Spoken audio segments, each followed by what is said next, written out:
Good morning. This is Lectures for Other People. Carlos Alvarado, the incomparable, recorded blogging for Parapsychology for Dr. Nellie Deutsch's Fall Blog Festival in 2014. His talk was given on September 21st on www.wiziq.com, the social media learning platform and webinar system. Check the description below the video for links to all of the blogs mentioned and to the rest of the Fall Blog Festival from 2014. Enjoy blogging for parapsychology. People are coming in, so we're really excited, and we'll get started. Everyone can just add the chat box where you're from and everything else you'd like to add. We've got Sweden, we've got Mexico, Venezuela so far. And Brian, where are you from? And Brenda is from,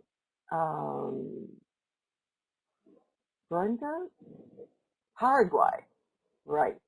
Okay, sorry. Okay, so a little bit about, well, there's a lot to say about Carlos. So it's not just a little bit.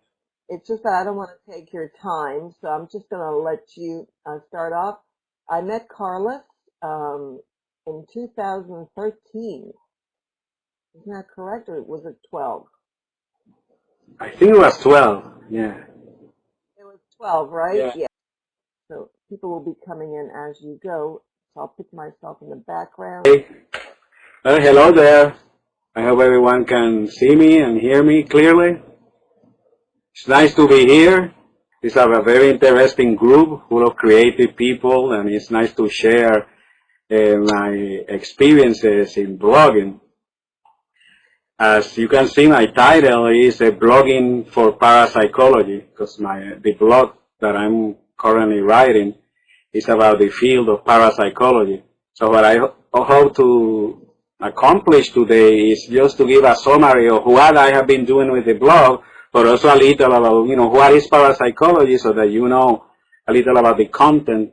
And then I get into the blog itself, the things that I cover, some examples, and hopefully there will be some questions. So let me get started here. I started blogging in 2005, and I'm still blogging till today, but I have not been blogging all the time between 2005 and 2014. There have been long periods in between that I have not been doing much. And it also depends on when I move from one place to the other, blogging kind of stops for a while, and then I find another niche, another good place, and I start again. I see blogging as part of my work in parapsychology. So let me start saying about who I am, where do I come from, and the type of things that I do. I have a PhD in psychology from the University of Edinburgh in Scotland, and the type of work that I do is in parapsychological research. Currently, I'm associated with the Rhine Research Center, which is a place in Durham, North Carolina, in the United States. I'm a visiting scholar at the Rhine Research Center. I'm also affiliated with the University of Virginia, basically at a distance because I'm not in Virginia. I live in Chapel Hill, North Carolina. Then I also work with a variety of professional journals in the field of parapsychology, such as the Journal of Scientific Exploration, as you can see there in the slide, and one of the associate editors of that journal. So I'm involved in a lot of academic work. My main research has been in two areas when it comes to parapsychology, basically doing survey research and doing also studies about the history of parapsychology or psychical research. These are some examples of the work that I have been doing in parapsychology. A lot of my work is done with my wife and colleague Nancy Singroni, which I think some of you know. You can see the photograph there. I think the photo really presents well what we do. We work together in a lot of different projects. And when you see in this slide are some examples of surveys that I have that we have published in the journals. I see that someone is asking me where I am from. I am from Puerto Rico. I have been living here in the United States for many years now. So I was born in the United States. I was raised in Puerto Rico. So culturally, you know, my whole education and my even you know, a lot of my upbringing is Puerto Rican. So this is just part of my work. The second part is the studies of the history of parapsychology. These are some examples of publications. What I like to do is, you know, research a topic and then craft either a book chapter or an article for a professional journal, usually a referee journal, and put it out there in order to help develop the subspecialty of the history of parapsychology.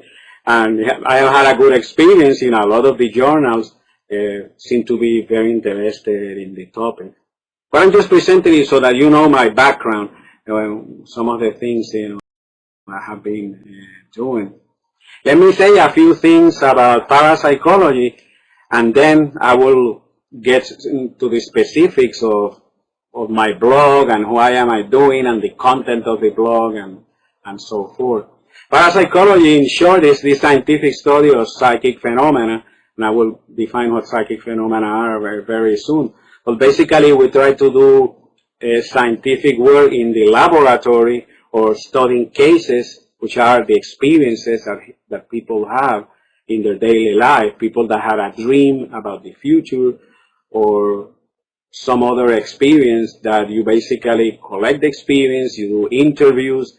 It's very similar to what sociologists and some psychologists do in their own areas.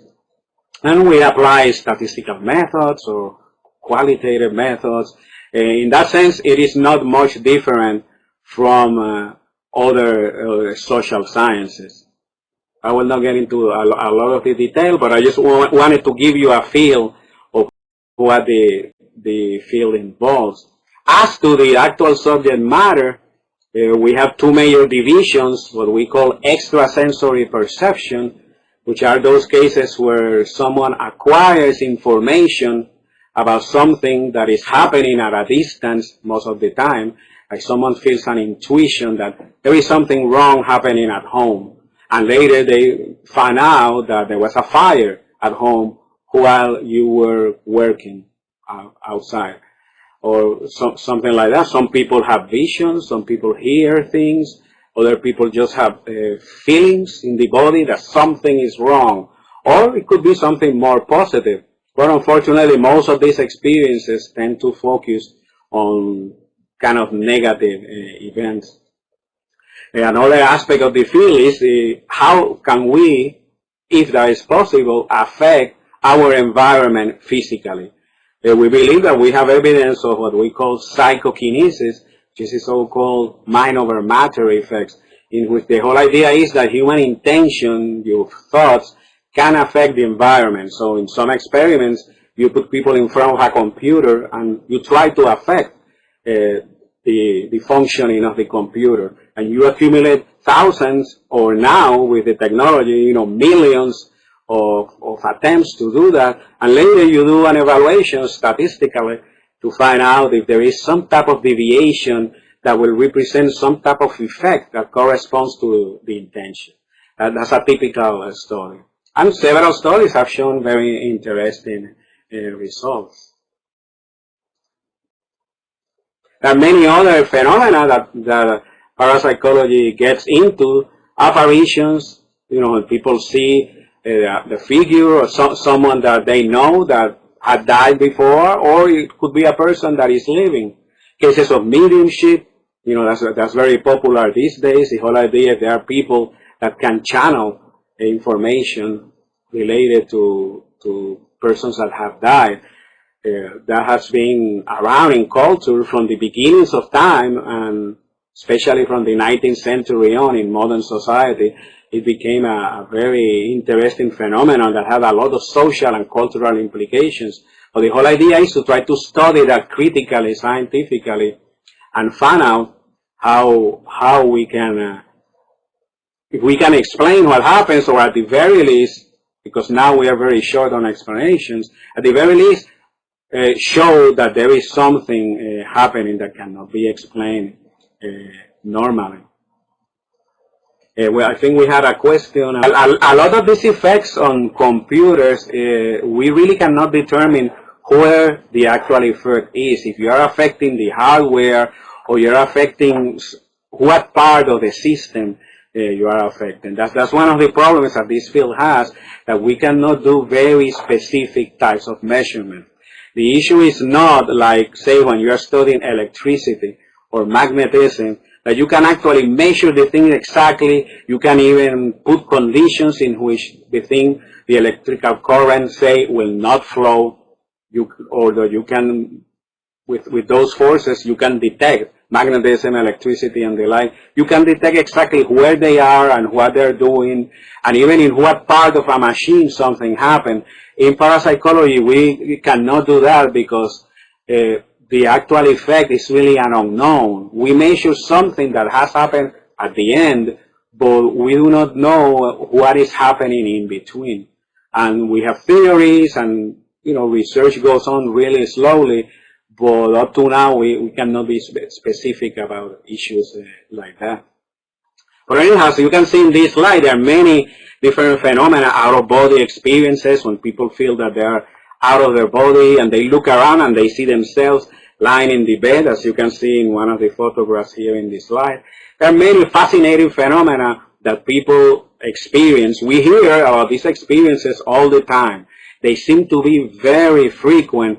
It's just that most people do not talk about them because the field is controversial. A lot of the experiences are considered incredible by a lot of people, so some of them just keep quiet, and they will only talk about it to friends or to people like me that have been publicly identified as being open-minded and believing in the existence of these phenomena.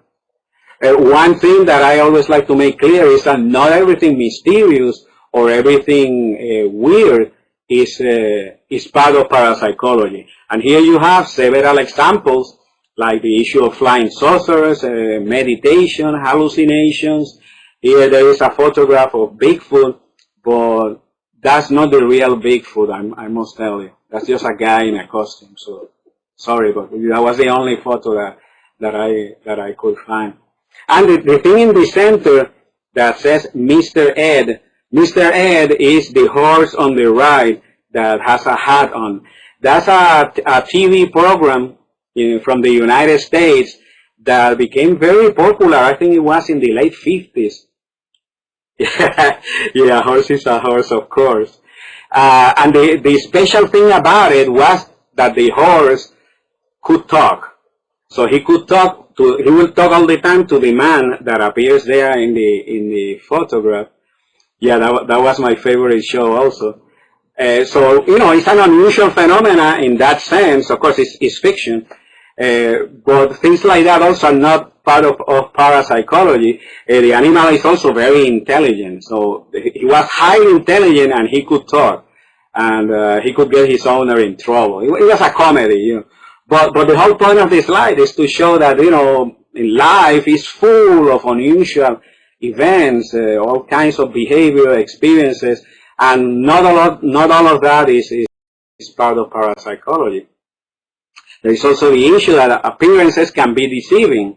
And here you have a photo, that's me in 2001.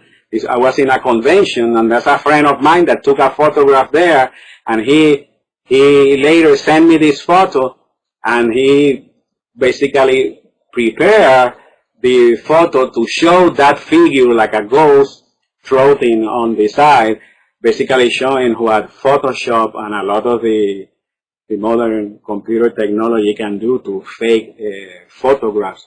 But that is an issue that in this field we always have to bear in mind, that There are people that are always doing practical jokes. There is trickery, fraudulent activity.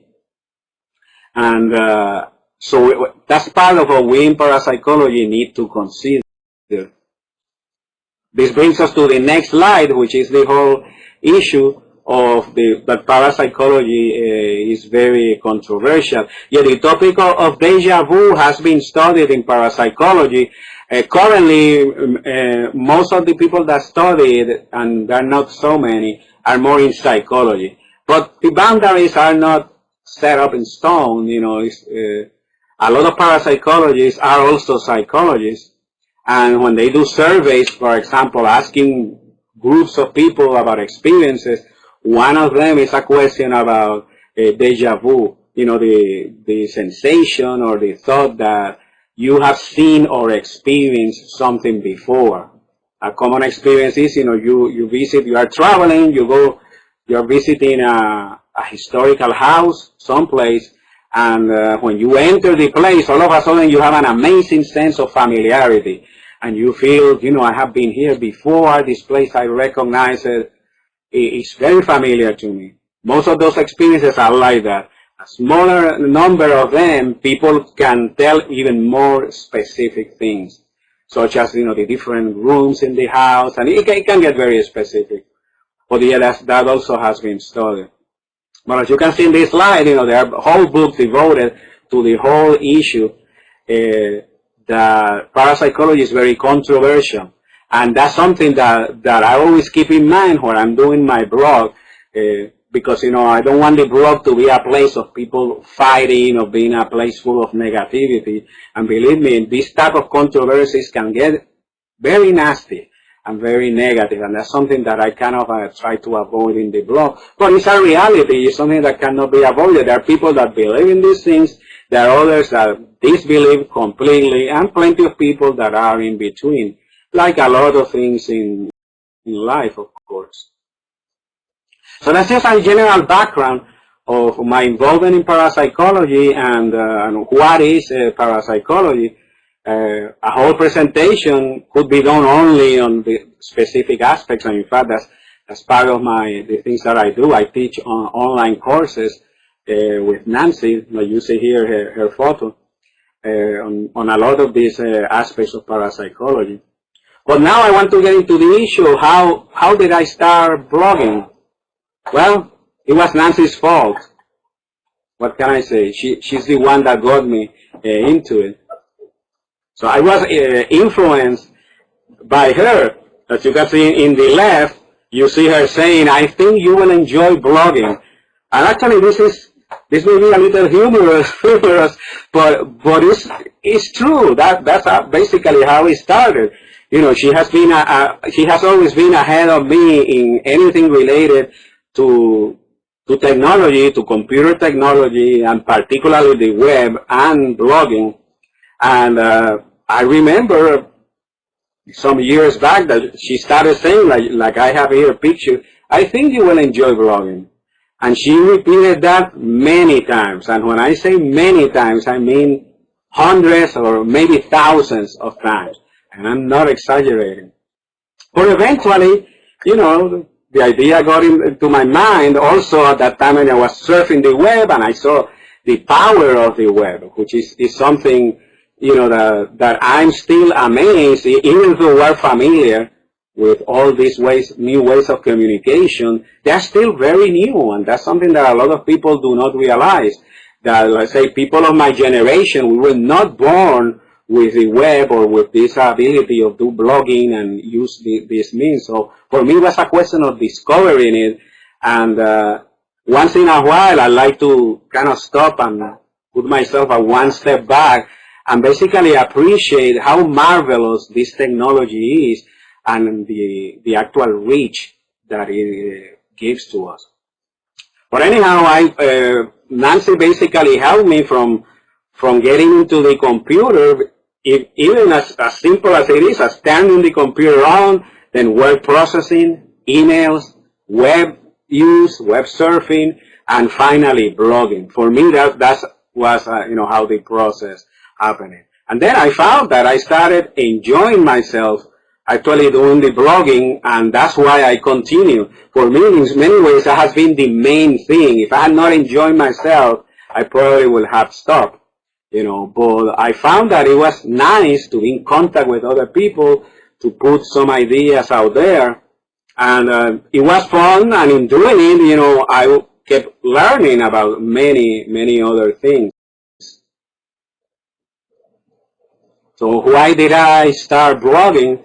As you know yourselves, there are many motivations and many functions that blogging can do for you or for others. I found that I thought that the field of parapsychology needed a place where serious blogging was doing about this topic. There are many blogs about psychic topics, but there are very few that focus on the science and also on the scholarly aspects of parapsychology. And I decided I was going to go that way, that there was enough of the popular approach, and there are very few that really cover parapsychology as a field, as an academic field. But so what I was hoping was that blogging will help me to reach out and bring this information, because remember, as I showed you at the beginning, a lot of my own publications, I have many that have appeared in a lot of different journals, but these are academic journals that do not get to the general public. And so blogging, in a way, is a kind of very nice vehicle to popularize what you are doing in academia, especially in the scholarly journals that are read only by few people. So one of the things that I do in my blog is I get articles from the academic journals, and I summarize them, and I try to present them in a way that will be interesting to people, so that knowledge that particular authors have put in the article goes out there. There is not a lot of that in parapsychology, so that was what motivated me. So my goals are basically what you see here. I want to disseminate the scholarly and scientific information. There's plenty of information, not only recent, but also old. We're interested in the history of the field of parapsychology. I like to bring things from the 1920s, from the 19th century, and basically tell people, these things have been around for a long time, and a lot of the materials from the old days are fascinating, and sometimes, in my opinion, even more interesting than things are happening now. So I use the blog a lot to bring information from the past, but also from very recent articles that are happening. Education, I talk a lot about education in my blog, but I also hope that the content of the blogs will be a form of education for a lot of people that don't have exposure to the sources that I'm using. I like to help colleagues and friends in different ways. I just started a blog. It's kind of inside my blog, I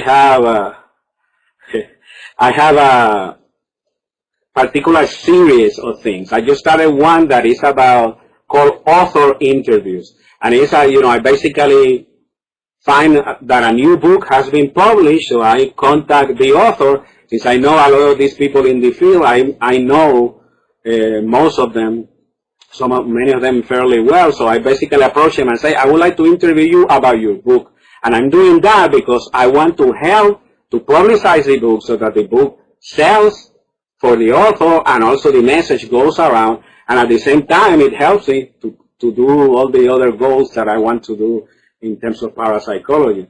So in that way, I feel that I'm helping colleagues and friends, and also giving education and doing all the things. So at the same time, I feel that I'm doing different things. In many ways, those are my favorite blogs, because I'm able to fulfill several goals at the same time. And of course, I create a community. There are a lot of people that are starting in the field, that they need the information, that are interested in coming in and discussing these topics. I'm hoping that will be of use to them. And in doing that, I also try to keep the thing international. There are many blogs that I know over here in the United States that focus mainly on American developments. I focus a lot on American developments, but also things happening in England, things happening in Europe, places like Germany, like Italy, in South America. I have a lot of contacts in Brazil, and I just have a very recent blog was about a person that I know from Brazil that is finishing a PhD in psychology. He published a study, a psychosocial study of mediumship in Brazil. Fascinating, very interesting study. And I just presented his study with a summary, and then I corresponded with him. He sent me summaries of what he was trying to do, and I put all that in the blog. And so I'm trying to basically show that these things happen also in South America, everywhere. This field is all around the world. But sometimes because of cultural and language barriers, they do not circulate much. So I take great pleasure in having a very international perspective in my discussions, in my blogs. Okay, now I'm starting with the actual blogs that I have done. This is basically a list of the different places where I have had blogs. The first one was at the Parapsychology Foundation Lyceum. The Parapsychology Foundation is an organization that comes from the 1950s and is still active in New York City. And they have an education branch. And the first blog that I had was here in 9/23 of 05. It was just a very basic one called What is Parapsychology? Giving definitions of parapsychology and giving some of the same things that you saw at the beginning of my slides. Then I moved on to different places that provided, different facilities to do blogging, and eventually I reached the one that I do now in WordPress, which is this one here. That's the one that I'm currently involved with. It's called Parapsychology News History Research, and you see here the web address. My first post was called Education in Parapsychology. It was a discussion of the need for education in the field and the difficulties that you find in doing education in parapsychology. Some of the problems are, of course, similar to those that you find in any field, but then there are some particular problems because parapsychology, being controversial for a lot of people, it is very hard to develop good educational programs, and a lot of these programs do not find much acceptance in some of the more established universities or colleges. That's another reason why I think online education is very important in this field, and that's what we're seeing that's being started to be developed more and more. Nancy and I are involved with online education through the Rhine Research Center that is located in Durham, North Carolina, in the U.S. And that's a place, where things are starting to develop. There, we're hoping to teach more courses through the Rhine Center. Well, other people in other places are also using this. And one of the great things, as you all know, is that, you are not limited to the people that are just around that can drive to the place where you are. You can get students from all around the world. Coming back to the blog, let me give you some specific stats of the blog. This is as of September 19. As you can see, the blog is still fairly young. I have only 96 posts, and at one point I thought I would not have enough topics to discuss, but for some reason, as time comes, I come with new ideas and new things happen. I always have plenty of material. I'm always happening. I only have 123 followers, but those are the people that have subscribed. The blog is seen and read by a lot more people. According to the stats of the site, since April 24, I have had over 30,000 views, and I know that at least more than 1,000 people are notified about my blogs. So it's not limited to the 123 followers, because I get publicity through many Facebook pages. Other people in other blogs pick me frequently, in Twitter, other social media. I have an email list of people that whenever I post a new one, I send them the link.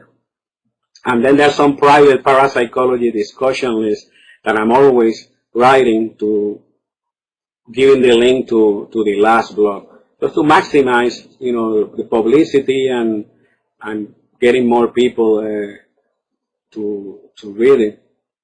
So those are basically the stats. At one point, I was kind of worried because I thought I have very few followers, but then I realized that thanks to other social media, my thing was going all around. Like one example is every time that I post, my blog is picked up in the Facebook page of the Society for Psychical Research, which is a society that is in London, England. And that's a society that comes from the late 19th century. Historically speaking, that's probably the most important early institution for the development of parapsychology. In many ways, they started a lot of what parapsychology is today. And they are still alive, they're still doing all kinds of things. And they publicize my blogs, and their Facebook page is, it seems, I think, by a lot of people. I don't know what number, but a few thousand. And but I was pleasantly surprised when I found that out, because at one point I thought that I only had the followers that people paying attention, that I was limited only to those that the system was telling me were subscribed. And that's another thing that I enjoy very much of blogging, that the thing really goes out and you are never even sure of how many people are seeing it, but you know that a lot of them are being exposed. As I said before, in terms of style, I'm aware that my blogs may not appeal to everyone, because sometimes they tend to be a little dry in style. They are basically academic. And sometimes they consist, as you see here, of basic bibliographies and abstracts. Sometimes I just put a reference. New article has appeared, and I put the details of the title and the journal, or sometimes it's a book, and then there is a summary, and sometimes that's just it. But the whole point is to keep people updated of what's happening, because one of the problems we have is that publications appear in so many different places, not only in parapsychology journals, but you have to see history journals, journals of sociology, of psychology, of other disciplines. That is very hard for people to keep up. You will have to be using different databases to really keep up what's happening all around the world. And what I try to do is, I do periodic searches in Google Scholar, in many other places, to find out new materials that then I publicize to them. And they tend to be a little long. They're not short, easy readable, but they're not as long as that manuscript that you see there. And when I saw that photo, I thought, yeah, I'm not doing that bad. They could be much worse. They could be much longer. So this is to give you an example of how the blog looks. These are the basic colors, configuration. This is an example of one in which I was summarizing an article that came out from some researchers from Germany. The article is in English, and basically, I just say a little thing about who the authors are. I give the actual reference. If I have a link to an online version of the article, I will present it so that people can get the articles. But a lot of the times, I do not have that.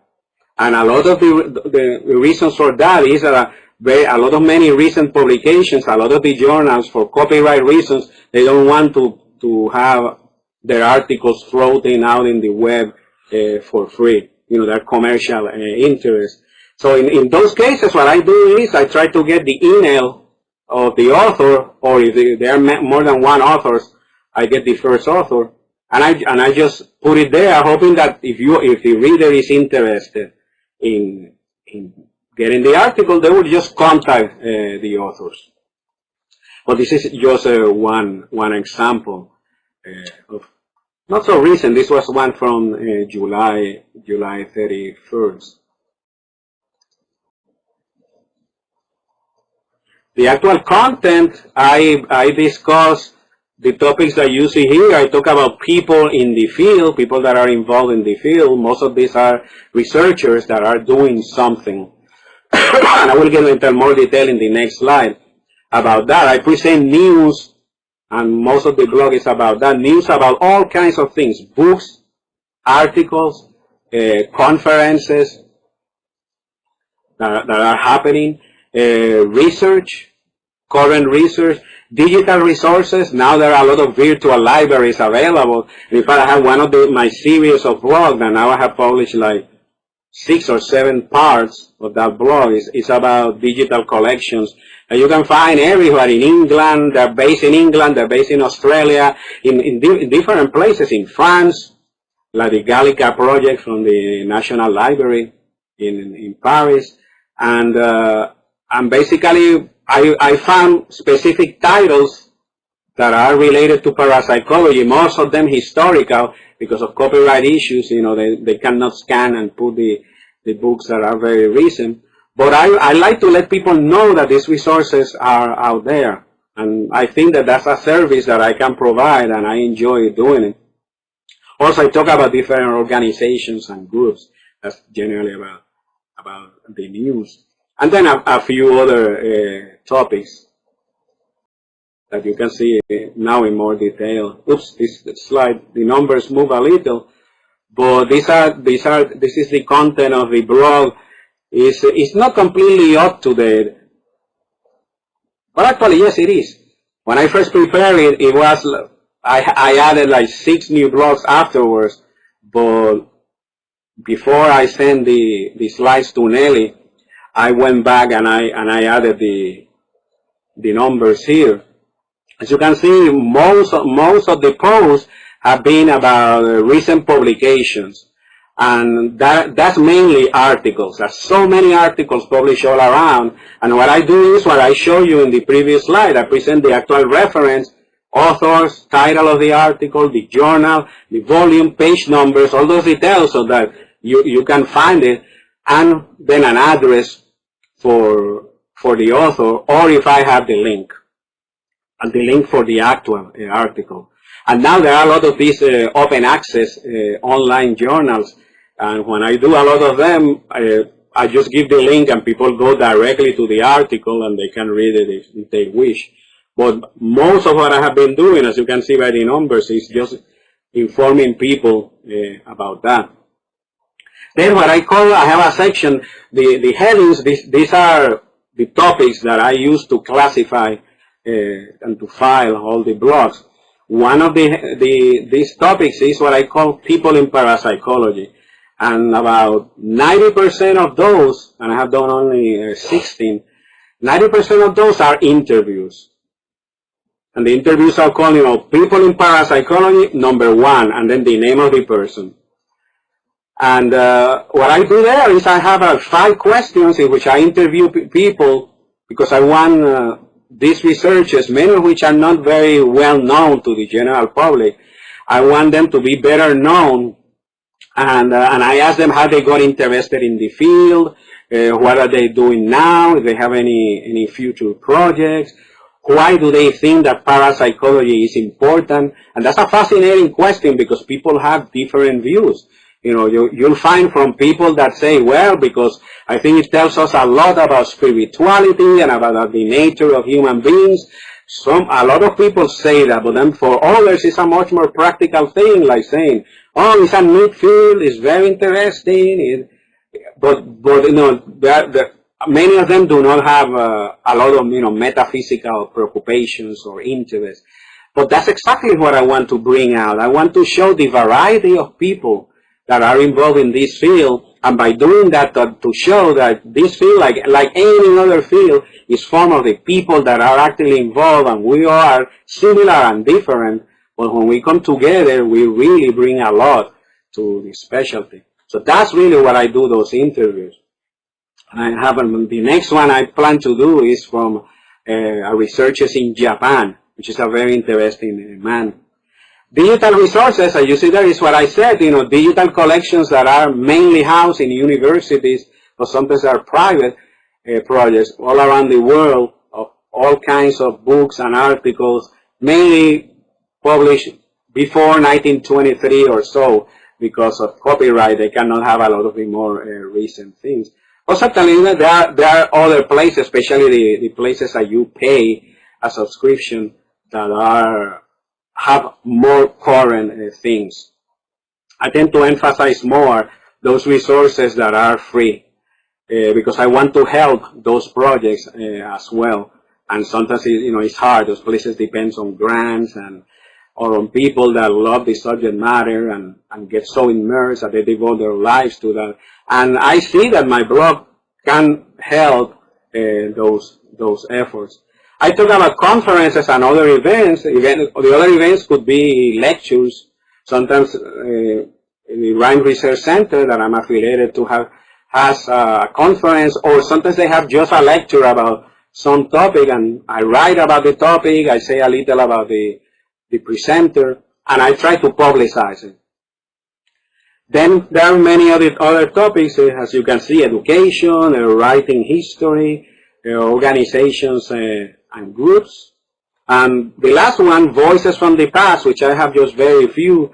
That's when I decide to target an idea or something that was written in the 19th century or in 1935, in any year in history, I get something from the old days, and I basically present it, especially things that are unusual today, and that are kind of very different. Like recently, I was writing one that got posted that was called "Seeing Animal Magnetism." And as you may know, animal magnetism is an idea that was developed within the movement of mesmerism. That was a movement that started in the late 18th century and came into the 19th century and even also into the 20th. And it was the whole idea that animal magnetism was a universal force that was all around, and if you could manipulate it, as many people said they could, you could induce healing, you could cause healing on people, or also psychic phenomena, you could induce trance, all kinds of things. In this one, I found very interesting examples coming from the 18th century to the 19th of people that under the influence, being in a trance, they claimed that they could see this animal magnetism. That they saw like an energy coming from the hands of people, and it looked like light, like some people talk today about the auras. So I like to bring that up because that's not very commonly discussed. It's something that has been forgotten in the old literature. Also, you see it today in some of the healing literature and also people that talk about auras. But that's an example of what I did here with Voices from the Past, which is really an attempt to rescue all that material from the old literature. And believe me, there is so much in that old literature that I could do the blog only on that. I don't do it because, I have a lot of passion for the old literature, but I know not everyone is into it. So I like to have a balance between the old, the new, and also the remote past and the recent past, because there are plenty of things that are very important historically, but they happen only in the 1960s. That's extremely recent in terms of history, but the 1960s, as you know, was extremely important in terms of new ideas being brought into psychology, into society in general. There was a raise in consciousness, at least in some countries and in some places. But anyhow, that's a summary of the content of the blog. I just have a few more slides, and I will stop and see if you have some questions. This is also part of the content. This is some examples with recent publications. I have one of my series of blogs is recent surveys of psychic experiences. And what I go in there is I collect several publications of people that have done surveys. They give questionnaires to college students or to residents of a particular place, and they compile hundreds of replies, in some cases even thousands, and they write a research paper. What I do is I summarize that literature, and I present 4 or 5 new stories. And every time I update it, I bring a few new others. And it's interesting because I have got people writing to me basically saying that's very useful because it helps us to keep abreast of all these interesting developments. Yes, psychedelic drugs in the 60s, that was very important for consciousness in psychology. You know, people who were experiencing realities that they had not experienced before. And of course, that brought interest in consciousness in general, psychic phenomena, and it affected parapsychology, but before that it affected psychology itself. A lot of the revival of interest in psychology, especially in the United States, in things like dreams and hypnosis, altered states of consciousness in general, come to a great extent, I think, from the psychedelic movement. So you can see these are more particular examples of the blogs. The one on digital resources, this one history and philosophy of scientific research on spirituality. Here what I did is I got a video. There is a group of people that I know the directors of an institution in Brazil, in a university of Brazil, and they have been producing videos more. Now they have a lot of them in English. They also have them in Portuguese. But they are producing all these videos about spirituality as related to psychiatry, to health, mental and physical health, and many other things. And this was a particular one from a graduate student. It's a guy that I met when I was there in Brazil and that I like a lot. He's doing historical work on William James. And I wanted to publicize his work, and I thought what he did was very good. So I basically provide the link and a summary of who he is and his work. But as you can see, there are different topics that are all fascinating. And I try to keep the human aspect always, you know, people. That's why I like photos like the one that you see here. This is physicist Russell Tarr and his cat Onyx. Onyx is the one on the right, in case you couldn't tell. I like to have photos like that because they really show a little about the personality of all these people. That usually, even if you have been following their articles or their books, he has done a lot of remote viewing work. But we tend to miss the people behind it, and that's one of the functions that I think my blog fulfills, bring out the faces and the experiences of all these individuals. I think this is the last one I have about the content. These are basically blogs. I have blogs about my own work. So, you know, every time I publish an article, especially if it's an article in an important journal, I do what I do for other people, but in this case, I'm publicizing my own work. And the first one, as you can see, was an article in the journal, a journal called History of Psychiatry, which is a journal published by Sage, and it comes out from England. And I basically, you know, do the same. I put the reference, the link if I have one, or my email. If someone is interested, they can write to me, and I will send them a reprint and an abstract of the article. So again, it's putting out information out there. I believe this is my last slide, so we will stop for questions. Lessons, there are many, you know, and for me has been a great learning experience because first from learning the actual physical things of typing the blog, of moving, making, you know, preparing all these things. At first, I did not even know how to enter the thing or to import photos or to put links. Nancy was helping me with all of that. It takes me a while to learn about the technology, but once I have done it 1,000 or 6,000 times, I learn how to do it. And I think now I know how to handle the blog. But one of the things I have found that it's only your interest and imagination that limit what you can do with a blog or with any online educational effort. But that's easily said, but I think you really realize that when you are yourself involved and you get into it and you try to do something that you care about, I think you also realize that you can make a difference posting a blog. I have found a lot of people appreciate information about the old days, about recent studies, about all kinds of things, because, people don't have time to go in and do a lot of research. So a blog like mine is helpful, if only for information. But for other people, it may be more for education.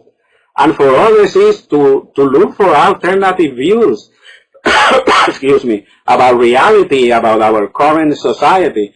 Topics like parapsychology, get into all kinds of issues that can be very unusual and sometimes even frightening or amazing for some people. But no matter how you see it, I believe they expand your mind. And by expanding your mind, you are open to many other things, not only psychic phenomena, but many other things dealing with education, with human behavior, and the like. So again, that's perhaps another one of my hidden agendas. By doing something in parapsychology, you are affecting and opening people's minds. But again, I don't ask people to believe the same things that I do, and I try not to be preachy in my blogs at any time. Even about the reality of a particular phenomenon or any of the topics. I basically leave it for the reader to decide if they think it's valid or not or whatever. And so as you can see here, the thing about doing your own thing, that's what I have been doing. And I have been surprised at how many people are interested. I do not expect this to be a blog that will be much more popular than what it is. But I have been happy to see that when people write me, and most of them write me privately, they thank me for providing them with information, connections, all kinds of materials. And that's exactly what I'm doing. That's also the importance of feedback. That's why it's so important if you have a blog to hear from others, or if you follow a blog to let the blogger or whoever is doing whatever project online, giving them feedback, telling them if they're doing okay, or the opposite, that there are things that you would like to see. But I think my time has run out, and I should stop now. I thank you for your attention, and I hope that you have some questions about the blog itself, or parapsychology, or whatever. Thanks. Thank you. Thank you so much, Carlos. I think that now you're also an expert in handling a WizIQ class. This was absolutely amazing. And I think that we should go into your blog and read and add comments there, because that's where they should be, on the blog for everyone to see and learn from. I love the idea. You just confirmed what I've always believed for myself anyways, that the kind of blogs that I like to read are academic and not just a lot of, selling products, selling yourself. This is what I enjoy. So this is perfect for me. Thank you, Carlos. Yes. You had nice comments. Thank you. Thank you so much, Carlos and Nancy. Thank you. Bye for now. Bye-bye. So thank you for watching. I hope you return. Don't forget to subscribe. Click the little red button underneath the name of the YouTube video you're looking at, and come back often. Thanks.